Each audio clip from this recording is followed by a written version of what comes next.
बुक्का म्हणजे काय? पांडुरंगाला बुक्का का लावावा? असा हा बुक्का म्हणजे काय? तो का लावतात? असे अनेक प्रश्न आपल्याला पडले असतील. बुक्का पांढरा आणि काळा अशा दोन्ही रंगात सापडतो. पांढरा बुक्का जैन आणि बंगाली लोकांत वापरतात.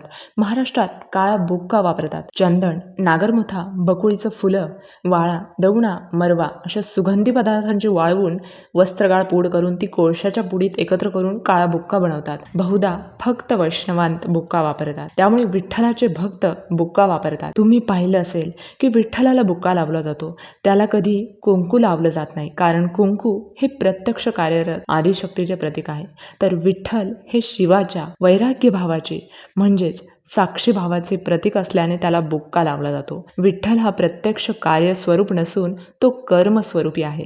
सगुणाच्या सहाय्याने निर्गुणाची कास धरून ध्येयाप्रती स्थिरतेत एकत्व साधत असतो. मायेतील आसक्ती त्यागून वैराग्य भावात म्हणजेच निर्गुणात रमणारा जीवच या पदाला पोहोचू शकतो. बुक्का लावल्याने श्री विठ्ठलाच्या मूर्तीत आज्ञाचक्राच्या ठिकाणी सुप्त असणाऱ्या साक्षी भावात्मक रूपी वैराग्य लहरी कार्यरत होतात. त्यामुळे पांडुरंगाला बुक्का लावावा.